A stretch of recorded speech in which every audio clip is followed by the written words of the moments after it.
Le Vatican. Au cœur de la Cité Sainte, l'instrument le plus important pour l'élection du successeur de Pierre, un poêle en fonte.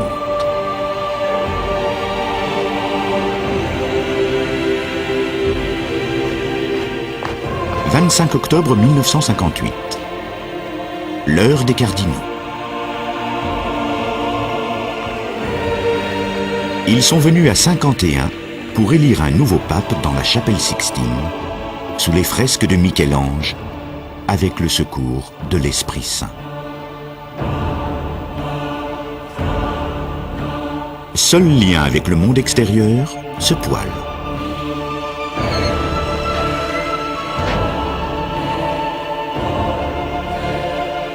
Après chaque tour de scrutin n'ayant pas abouti, les bulletins de vote sont brûlés avec de la paille humide.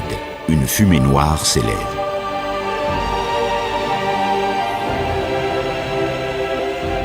Trois jours plus tard, le 11e tour de scrutin. 50 baldaquins s'abaissent sur les stalles des cardinaux.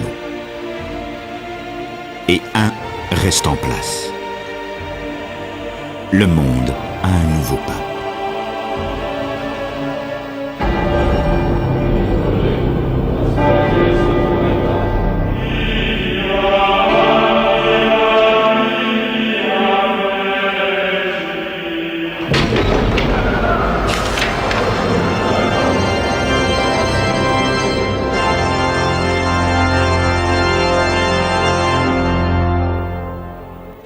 Ici, à l'extérieur, les gens ignorent encore comment s'est conclu le 11e tour de scrutin.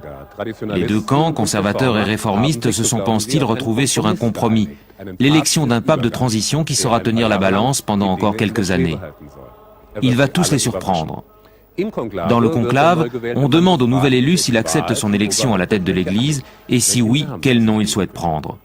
À partir de cet instant, le vicaire du Christ régnera en monarque absolu, n'ayant de compte à rendre qu'à Dieu et à sa conscience. Une fumée blanche s'élève.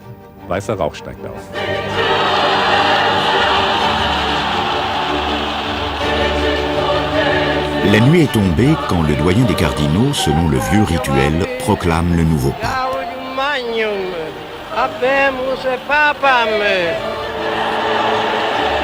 Angelo Giuseppe Roncalli, 77 ans. Il prend le nom de Jean XXIII. C'est la liesse place Saint-Pierre et l'étonnement à travers le monde. Qui est ce nouveau pape? Quand j'ai entendu son nom, je venais d'être nommé archevêque de Vienne, je me suis dit, eh bien d'abord Pie XII, la grande figure historique, et maintenant ce nouveau pape avec son air bonhomme, est-ce que ça peut marcher? Il ne saurait être qu'une figure passagère. On sous-estime le nouveau pape. Bientôt, il les surprendra tous. Sonnez fanfare pour le renouveau de l'Église.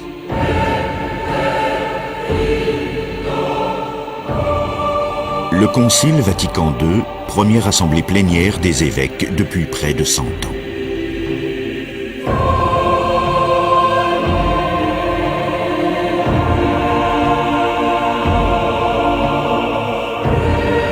Pour ses détracteurs, ce pape est la plus grande catastrophe du siècle. Pour ses admirateurs, il est un saint. C'était quelqu'un de profondément imprégné de l'Évangile et en même temps de très humain, qui a compris de manière plutôt intuitive ce qui allait et ce qui n'allait pas, et qui intuitivement a su donner les impulsions qui allaient conduire l'Église sur la voie du renouveau. Tout ce que l'on peut dire au fond, c'est qu'avec lui, l'Église prenait congé de son Moyen-Âge.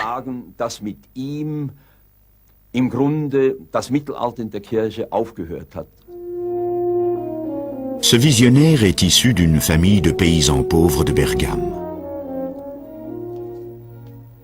Son secrétaire et compagnon de toujours, Loris Capovilla, a conservé par devers lui de précieux souvenirs de Jean XXIII.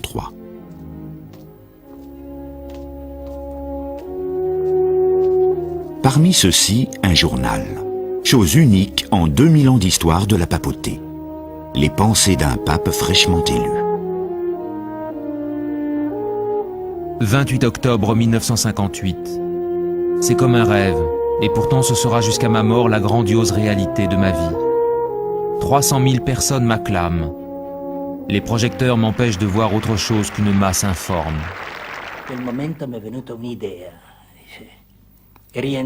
En cet instant, quand il est revenu du balcon, il m'a confié, aveuglé par toute cette lumière, je me suis dit, si tu n'es pas humble et doux en ton cœur, là tu deviendras vraiment aveugle aux problèmes et aux misères du monde. Humble et doux, comme Jésus-Christ notre Seigneur. Humble, mais pas inactif. Mission à Istanbul pour le Saint-Siège. Le futur pape était diplomate.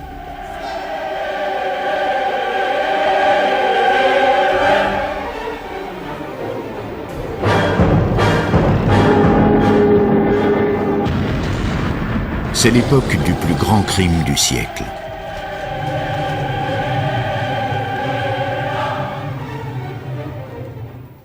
Le génocide organisé.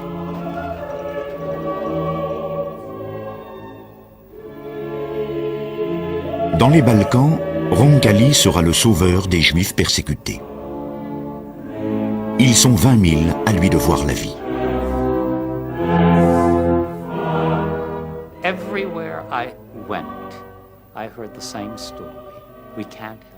C'était partout pareil. On nous disait, nous ne pouvons pas vous aider.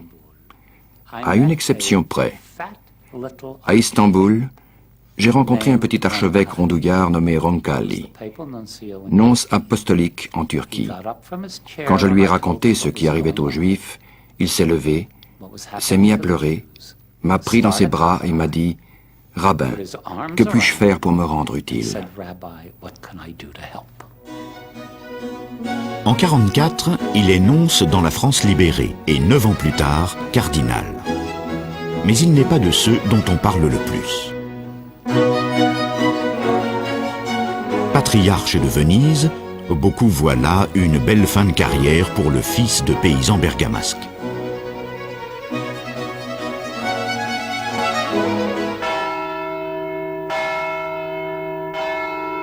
C'est alors qu'à Rome meurt le vieux pape.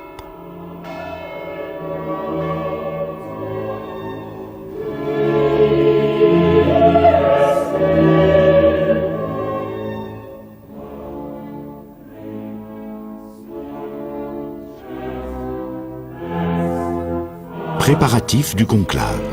La chapelle Sixtine est transformée en bureau de vote avec possibilité d'hébergement. Un théologien assure avoir compris quelles qualités recherchent les cardinaux.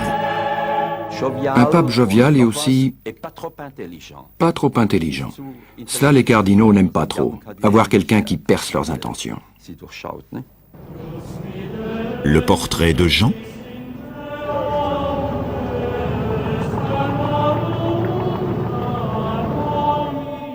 Est-il le pape habile? Le conclave va commencer. À Rome, Roncalli ne passe pas pour le premier choix. Lui seul a l'intuition de quelque chose. Il écrit dans son journal, non sans excitation. Ça papillonne beaucoup autour de ma petite personne. Je suis persuadé qu'il était convaincu qu'il serait élu pape. Il m'avait dit en prenant congé, nous nous reverrons à Venise ou ailleurs. Le collège des cardinaux a moins de certitude. Il leur faut 4 jours.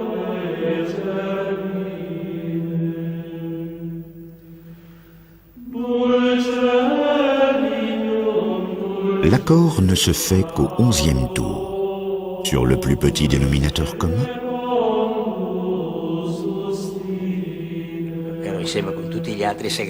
J'attendais avec les autres secrétaires. Tout d'un coup, quelqu'un demande « Monseigneur Capovilla est-il ici ?» À cet instant, j'ai compris que mon cardinal Roncalli avait été élu. J'ai traversé la chapelle Sixtine pour me rendre dans la petite sacristie. Il était déjà là, en train de revêtir la blanche soutane du pape. La fumée blanche s'élève. En coulisses, on s'agite. Les nouveaux habits sont trop serrés. Les couturiers non plus ne s'attendaient pas à lui. Le résultat est que lorsqu'il donne sa première bénédiction, le pape peut à peine lever les bras. Ce qui n'empêche pas la foule de l'acclamer. Ils m'aiment tous, sauf le couturier, dira-t-il. Et alors il a dit, n'importe qui peut devenir pape. J'en suis la preuve flagrante.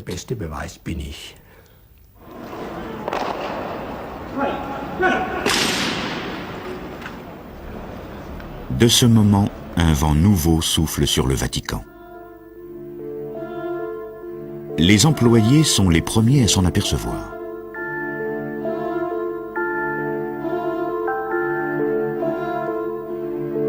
Le nouveau pape veut tous les connaître, et il les écoute.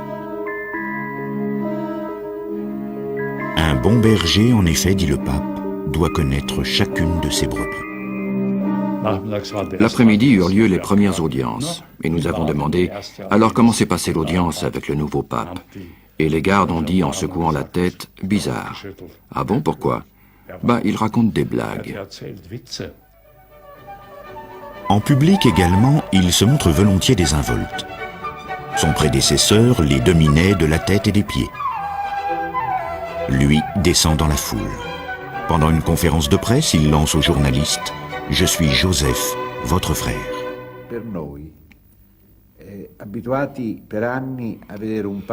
Nous étions habitués à un pape altier, dont le geste de la main préférée était la bénédiction.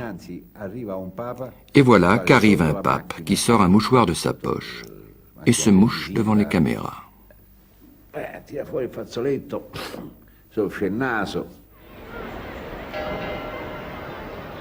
Et il va plus loin. Le troisième étage du palais pontifical, hermétiquement fermé au monde extérieur, le domaine privé du pape. Jean l'ouvre au tout venant. Une équipe de cinéma suit le souverain pontife dans ses appartements privés.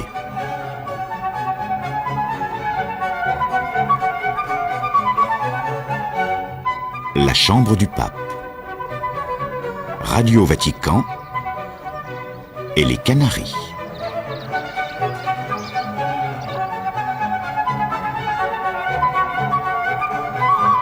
Tout cela est une première, mais tout le monde n'est pas enthousiaste.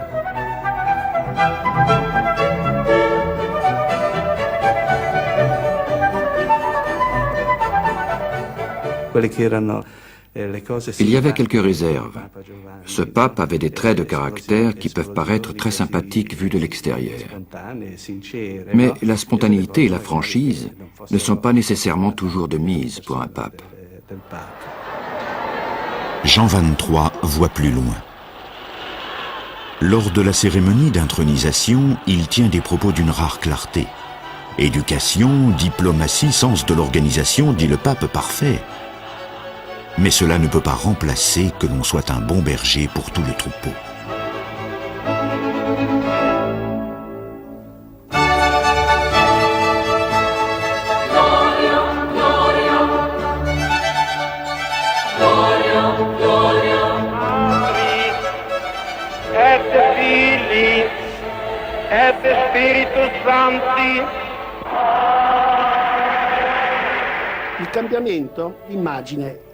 C'était un changement complet d'image, entre Pie XII, aristocratique, hiératique, et un pape qui adorait se présenter comme un paysan. Il voulait être pour tous le bon berger. Les Romains l'appelaient familièrement Paciocone, ce qui signifie quelque chose comme le gros marron. La basilique Saint-Jean de Latran, l'église de l'évêque de Rome.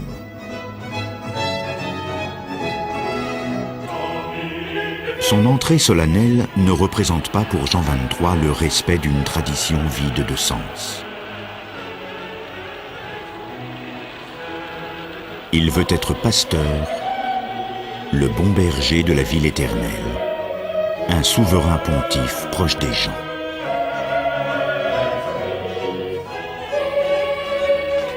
Et ceux qui ne peuvent venir à lui reçoivent sa visite.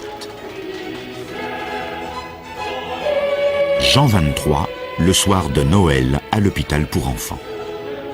Un orphelin de 9 ans porte le même prénom que lui. Moi aussi, je m'appelais Angelo, dit le pape, mais maintenant, ils m'ont donné un autre nom.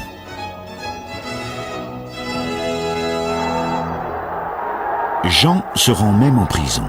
le vicaire du Christ parmi les voleurs, les souteneurs et les assassins. Quand j'étais petit, confesse le pape, j'ai volé moi aussi, une pomme. J'ai eu de la chance, je n'ai pas été pris. De toute façon, je n'aurais pas pu la rendre puisque je l'avais déjà mangée. Un style qui fait mouche, un gros marrant, rien de plus. S'ils voulaient un pape de transition, qui ne régnerait pas trop longtemps, qui obéirait bien sagement et ne ferait rien de neuf, ils se sont trompés.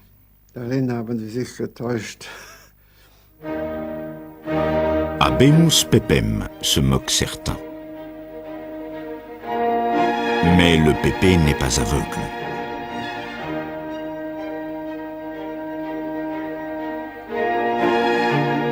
Le monde a changé à toute vitesse. L'Église doit-elle réagir à tout cela?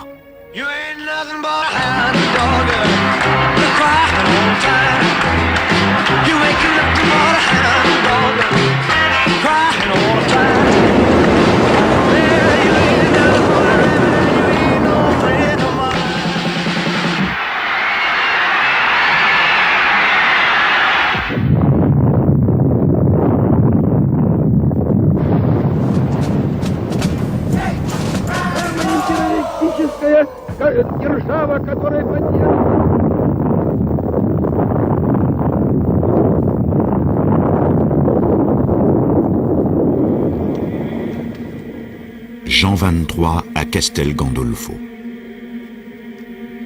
Il cherche la réponse dans la prière. Il racontait que cette semaine-là, il lui serait tout bonnement venu une idée. Et si on convoquait à nouveau un concile, il serait grand temps. Et alors il se serait dit en lui-même, « Mais non, voyons, ça n'est pas possible, je ne suis pas prêt. Comment pourrais-je faire ça? C'est une suggestion du malin. » Le concile, une œuvre du diable? 20 fois dans l'histoire, les évêques se sont réunis en concile. Le dernier a eu lieu 100 ans auparavant. Sa principale décision, l'infaillibilité du pape, ce qui semblait rendre superflu tout nouveau concile. Le pape peut trancher lui-même toutes les questions. Celui-ci également. Il paraît qu'il a dit une fois, « Je sais bien que le pape peut être infaillible dans beaucoup de ses déclarations, quand il s'exprime ex cathedra, c'est-à-dire depuis la chaire de Saint-Pierre. Mais moi, je n'ai pas l'intention de m'y asseoir. » Jean XXIII mise sur ses évêques.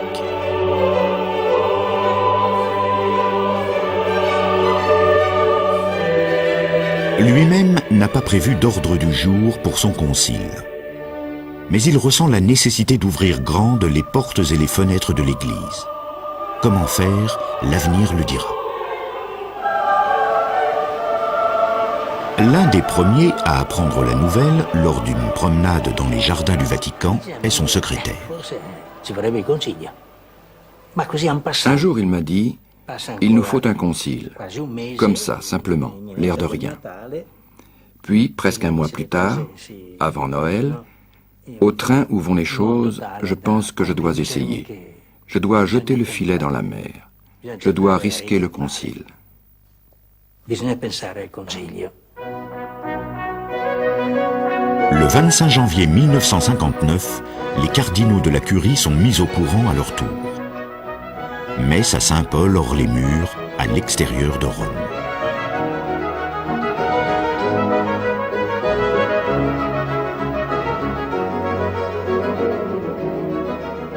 S'ensuit une rencontre improvisée dans le cloître voisin.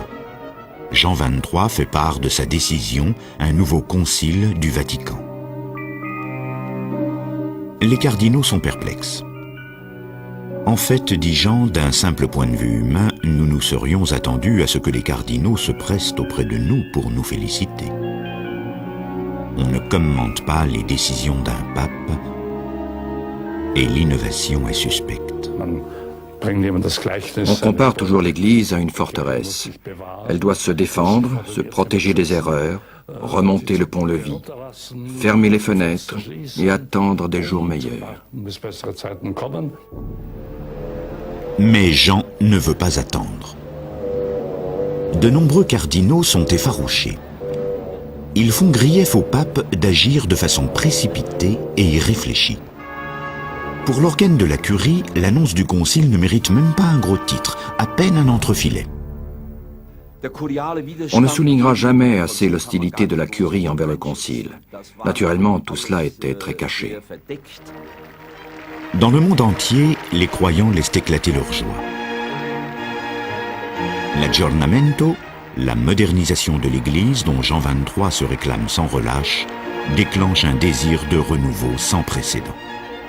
Un espoir de réforme dont personne ne sait encore comment elles se présenteront.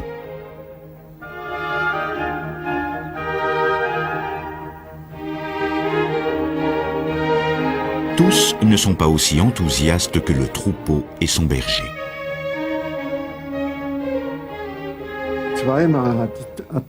À 2 reprises, le chancelier Adenauer m'a dit qu'il ne comprenait pas que le pape puisse convoquer un concile sans avoir un ordre du jour préalable et sans avoir réglé dans les moindres détails le cours des événements. Signature officielle de la convocation du concile.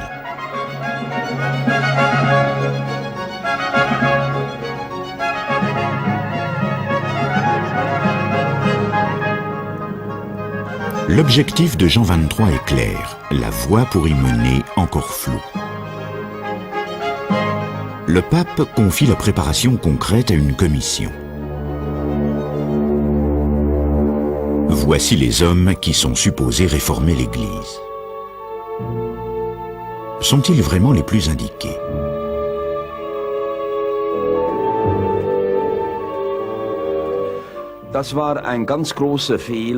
C'était une grande erreur, je crois, de la part du pape Jean XXIII. C'était à peu près comme si aujourd'hui on plaçait une commission d'enquête du Bundestag sous la présidence du ministre sur le ministère duquel on va enquêter.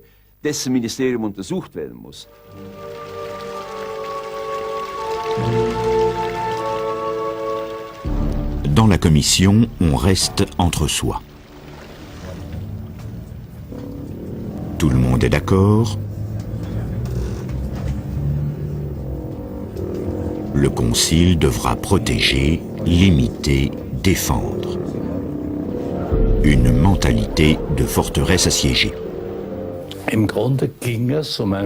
En fait, il s'agissait d'un groupe assez restreint d'évêques, pour partie de cardinaux, pour partie de la curie, qui étaient vraiment soucieux, qui se demandaient si on ne touchait pas là à l'essence même de l'héritage de l'Église, en voulant ainsi soi-même la changer.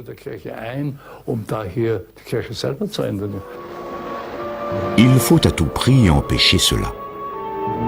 On joue la montre. Après tout, le pape est vieux.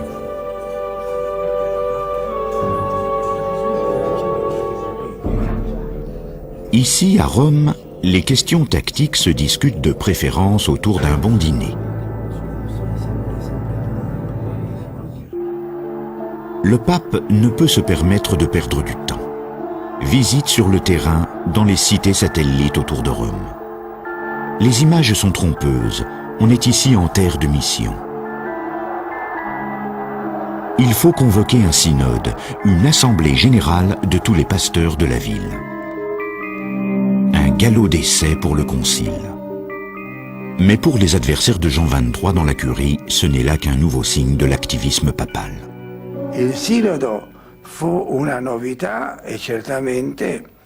Ce synode était quelque chose de tout à fait nouveau. Il est bien naturel que chaque pape essaye de faire quelque chose de très personnel, qui soit également aussi novateur que possible. Mais pour Jean XXIII, justement, c'était très difficile, après un aussi long pontificat que celui de Pie XII, de prendre de nouvelles initiatives.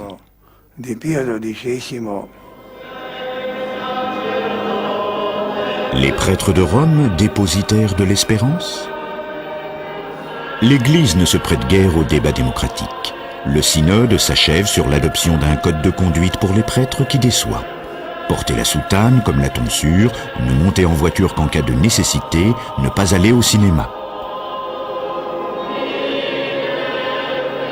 Reste un retour à la tradition biblique. Le lavement des pieds le jeudi saint est réintroduit. Les adversaires respirent. Si le concile se déroule comme le synode, il sera le plus tranquille de l'histoire. D'abord, quand il y a eu l'annonce du concile, naturellement tout le monde était rempli d'espoir. Là-dessus est venu se greffer le synode romain. Ce synode de Rome a mis un frein à nos ardeurs et il en a même rendu pessimiste plus d'un. Août 1961. Construction du mur de Berlin. Le patron du Kremlin, Khrouchtchev, referme la dernière porte vers la liberté.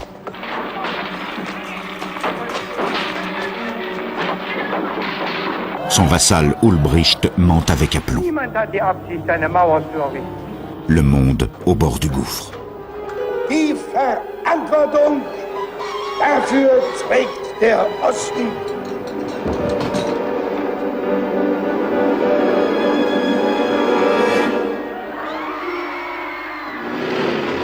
Au Vatican aussi, l'inquiétude gagne. Le secrétaire d'État Tardini informe le pape. Que peut faire le Saint-Père? Parler avec les communistes?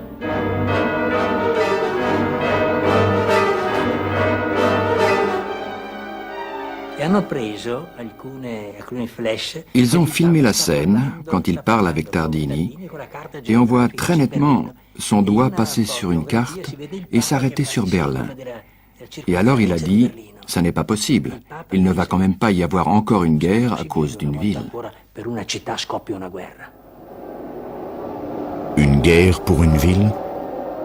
Nikita Khrouchtchev n'y songe pas non plus, mais il en brandit la menace.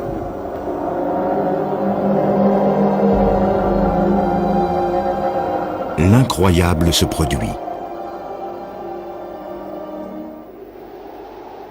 Depuis Castel Gandolfo, le pape Jean XXIII adresse au monde, sur les ondes de Radio Vatican, un appel pour la paix. Par le monde, comprendre Moscou. E di popoli sconfitti esso ha bisogno, ma di salute rinnovata e più robusta, di pace feconda e rasserenatrice.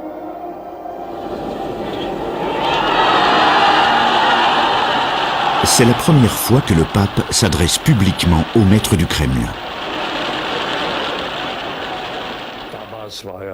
À l'époque, prévalait toujours le point de vue de Pie XII qui interdisait tout contact et toute discussion avec le monde communiste. Et voilà que soudain ça change du tout au tout. La réaction de Khrouchtchev, il commande à la Pravda un article élogieux sur l'appel du pape.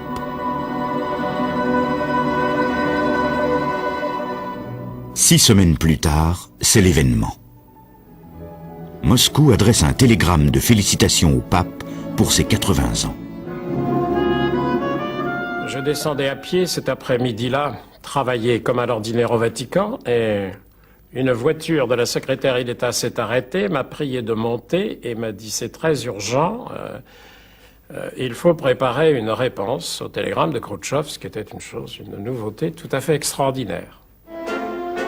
Le palais pontifical est en effervescence.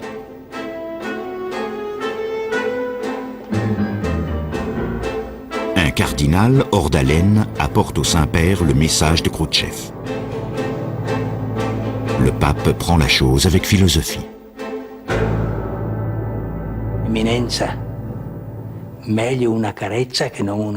Éminence, a dit Jean, un geste amical, c'est quand même mieux qu'une gifle. Puis il s'est tu, a marqué une pause et a ajouté « Éminence, ce pourrait aussi être un leurre, une ruse, une tentative pour me circonvenir. Mais cela pourrait être aussi un fil qui m'est envoyé par la Providence. Et dans ce cas, je n'ai pas le droit de casser ce fil. »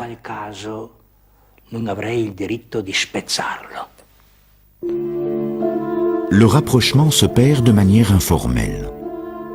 Deux fils de paysans, un monde les sépare et pourtant ils semblent se comprendre.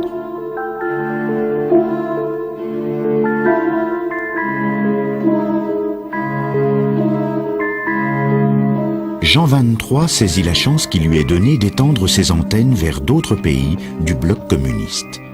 Il veut soulager le sort des catholiques opprimés et faciliter la venue au concile du plus grand nombre possible d'évêques. Ces critiques à nouveau n'en peuvent mais. Ce pape est d'une naïveté. Et alors il m'a dit, à Vienne, vous n'êtes pas loin de Budapest. Pourquoi n'iriez-vous pas à Budapest rendre visite au cardinal Mindszenty?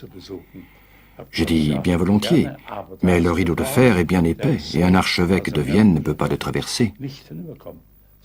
Et lui de répondre, eh bien vous n'avez qu'à aller à la gare et vous acheter un billet, ça ira bien, allez.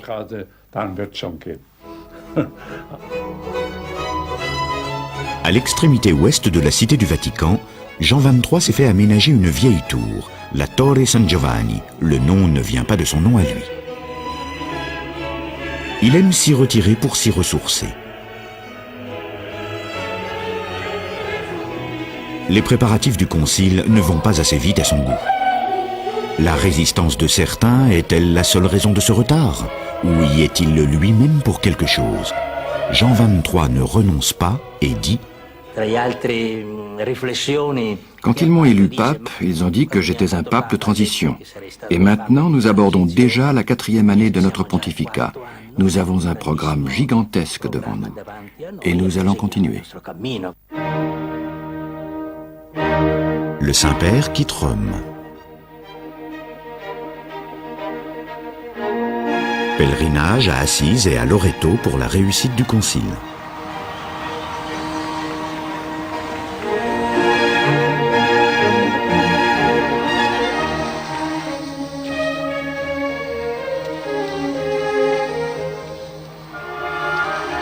On vient lui souhaiter bonne chance.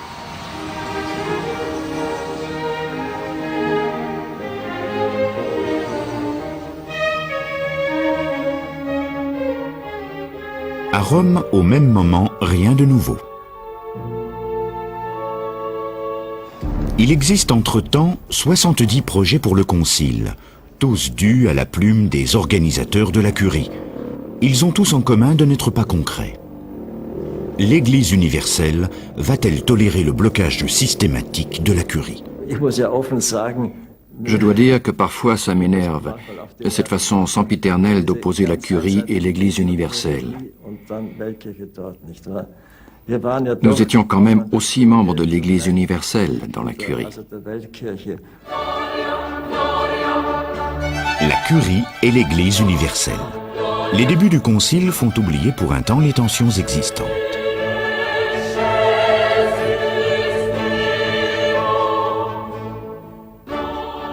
11 octobre 1962. Rome accueille 2500 participants, représentant 133 nations. Toutes ces têtes avec leurs mitres, les différentes couleurs de peau, les différentes races, oui. L'Église est quelque chose de très coloré. Autrefois, je me disais que nous parlions tous le latin et que nous avions tous la peau blanche. Inconsciemment, c'est ce que j'avais en tête.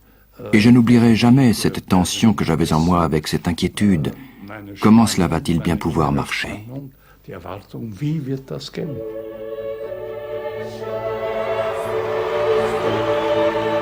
Après 3 ans de rudes préparatifs, écrit Jean XXIII dans son journal, nous sommes arrivés au pied de la montagne sacrée. Puisse le Seigneur nous aider pour que nous menions tout cela à bien.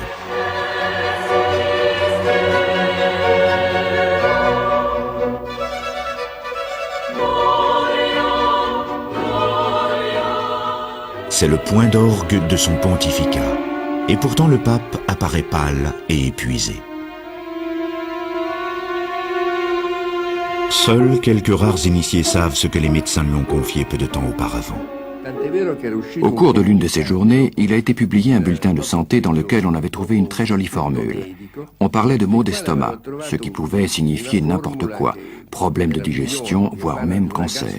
Son médecin m'a confié ce que cela cachait. Dans son cas, il s'agissait d'un cancer au stade terminal.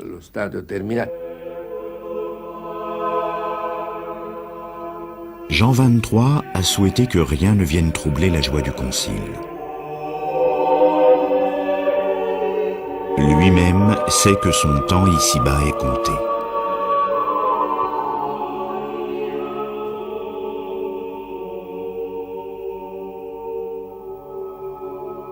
Il a changé son testament et a écrit « Calme et serein, j'attends ma compagne, la mort. »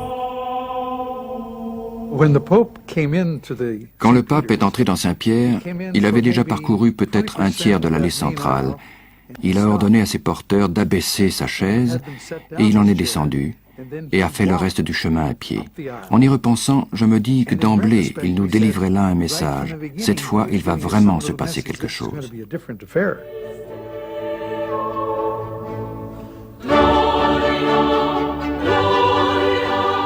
D'entrée de jeu, Jean 23 parle avec clarté. Le maître mot est aggiornamento. Les tièdes se voient opposer une fin de non-recevoir sans ambiguïté. Ils prétendent que notre époque est bien pire que certaines époques plus lointaines. Et ils se comportent comme s'ils n'avaient absolument rien retenu de l'histoire, alors que l'histoire est le meilleur des professeurs de vie. Nous nous sentons tenus de contredire ces prophètes de malheur, qui annoncent toujours des événements infortunés, comme si la fin du monde était déjà là.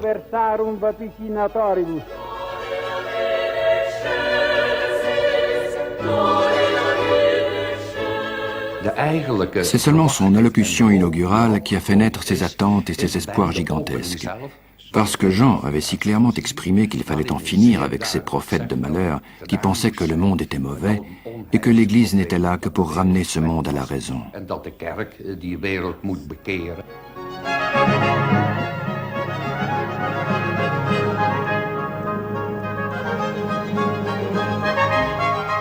Dès le lendemain, le conflit éclate ouvertement entre la Curie et l'Église universelle à l'occasion de l'élection des participants au groupe de travail. Les candidats ont été proposés par la Curie, qui entend bien conserver la haute main sur les opérations. Mais des protestations s'élèvent. La curie romaine en avait trop fait.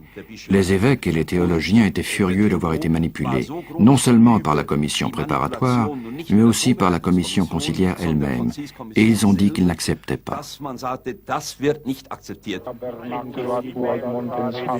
Les évêques de l'Église universelle sont outrés. Le cardinal français Liénard et son collègue de Cologne, Frings, veulent que les pères conciliaires désignent eux-mêmes leurs candidats. On ne les laisse pas parler et ils finissent par s'emparer du micro. Scandale dans les lieux saints.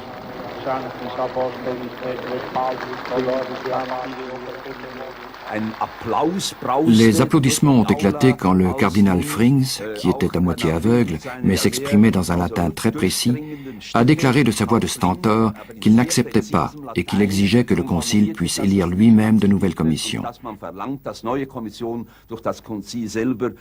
Ce fut le vrai démarrage du concile. La proposition est acceptée à une large majorité. La session est ajournée. Les évêques rentrent chez eux. Cet éclat qui marque les débuts du concile fut d'abord mal compris. Nous nous trouvions dans la salle de presse et tout à coup on nous annonce « c'est fini ». C'est fini. Ça a commencé il y a une demi-heure et maintenant c'est fini. Ça ne fait que commencer. La réaction des évêques français et allemands est immédiate. Ils élaborent de nuit de nouvelles listes de candidats plus équilibrées.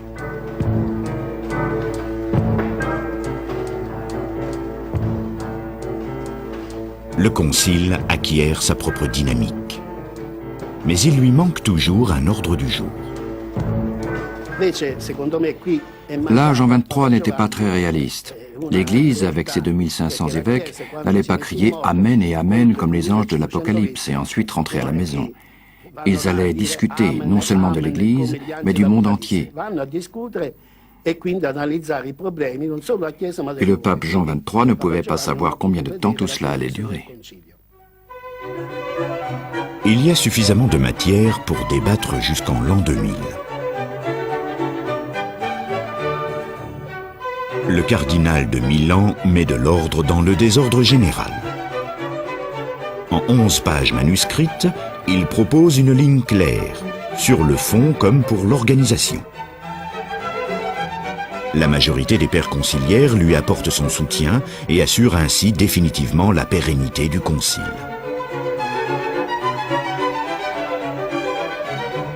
Le cardinal de Milan se nomme Montini. Il sera le successeur. Déjà à l'époque, j'ai pensé que c'était le prochain pape qui venait de parler.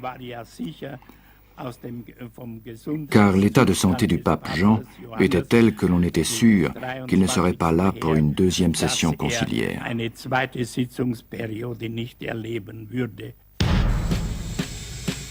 15 octobre 1962. Des photos de reconnaissance américaines apportent la preuve que les soviétiques ont déployé sur Cuba des missiles nucléaires. Le président Kennedy décrète un blocus naval.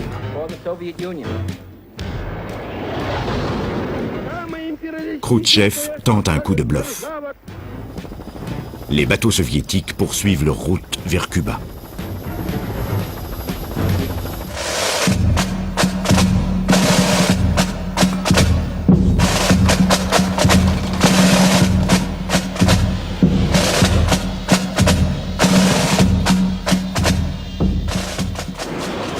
Le monde est au bord de la catastrophe nucléaire.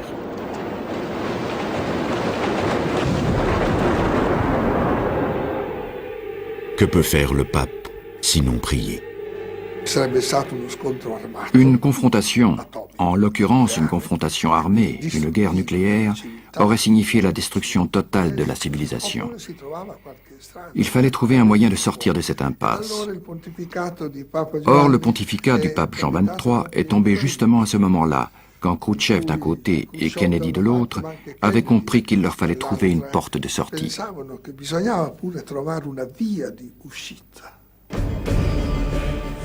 L'homme du Vatican serait-il cette porte de sortie?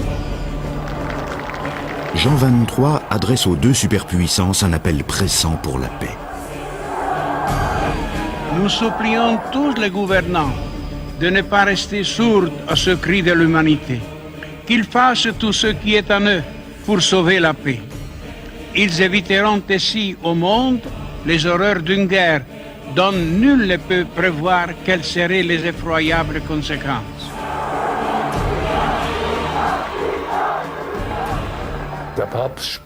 Le pape parle de l'intérêt du monde entier pour sauvegarder, pour assurer la paix. C'est cela qui lui a attiré tellement de sympathie et de confiance de par le monde. Le miracle se produit. Les Russes cèdent. Le monde est sauvé, grâce à lui aussi.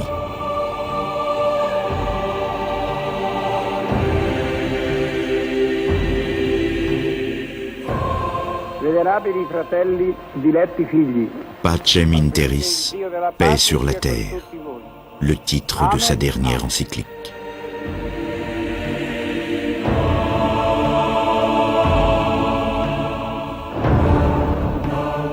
C'est l'exigence de dignité et de justice pour tous les hommes, avec en exergue le vibrant appel à la paix sous la menace de la catastrophe nucléaire.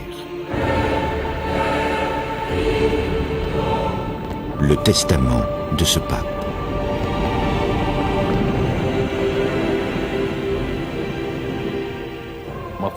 Cette encyclique a été d'une importance extraordinaire pour l'Église.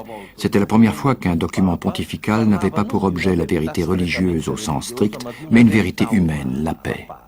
Pacem in terris, la première encyclique à avoir été mise en musique.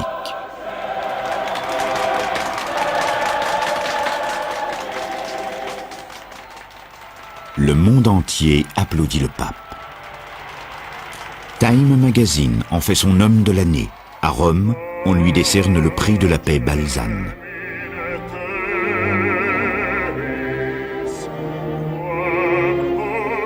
La joie est mêlée de tristesse.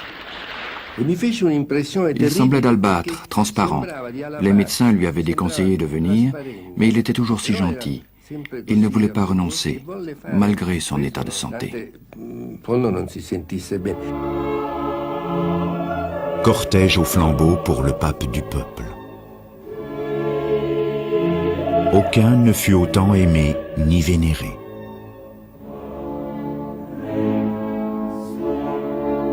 Papa Giovanni, un être humain sur le trône pontifical. Cari figlioli, sento le vostre voci. La mia è una voce sola, ma riassume la voce del mondo intero. Qui tutto il mondo è rappresentato. Si direbbe che persino la luna si è affrettata stasera, osservatela in alto, a guardare a questo spettacolo. Tornando a casa troverete i bambini. Date una carezza ai vostri bambini e dite: questa è la carezza del Papa. Troverete qualche lacrima da asciugare.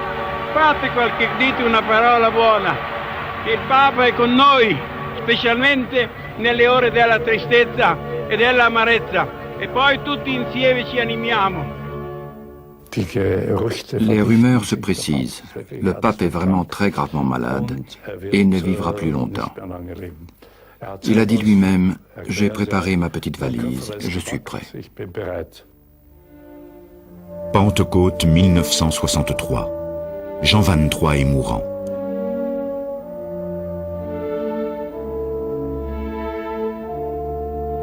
Place Saint-Pierre, des milliers de personnes prient pour le pape.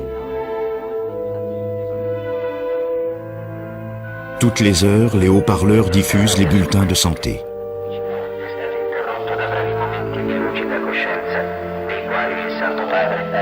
Le vendredi 31 mai, les médecins abandonnent la lutte. Le cancer a gagné la partie.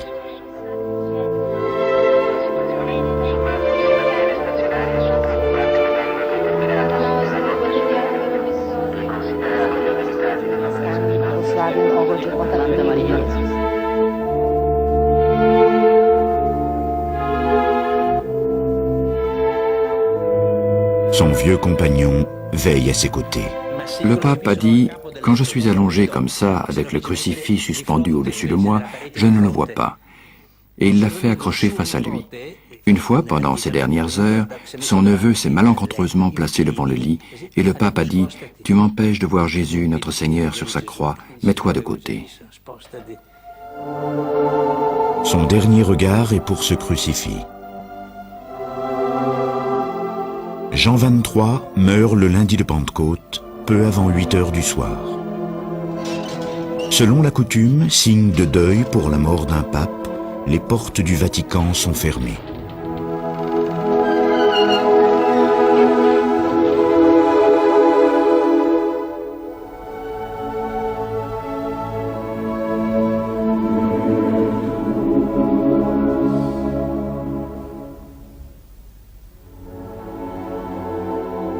Dernière pensée d'un pape.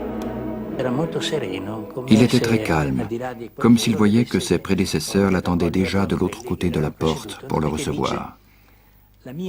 Il a dit: mon temps sur cette terre touche à sa fin, mais le Christ est vivant, et l'Église poursuit son œuvre.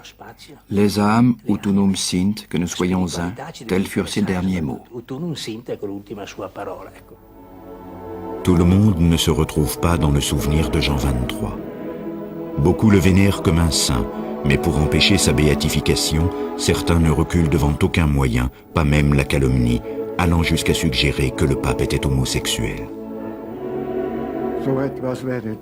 Une chose pareille était totalement impossible et même impensable. Et après que j'ai déjà répondu 2 fois à cette question, je suis allé voir le cardinal Parfazzini et je lui ai demandé: comment pouvez-vous poser pareille question?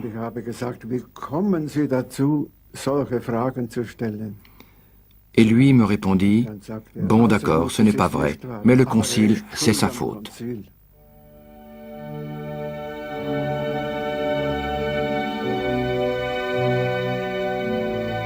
Les dernières pensées de Jean s'adressaient aussi à ses adversaires.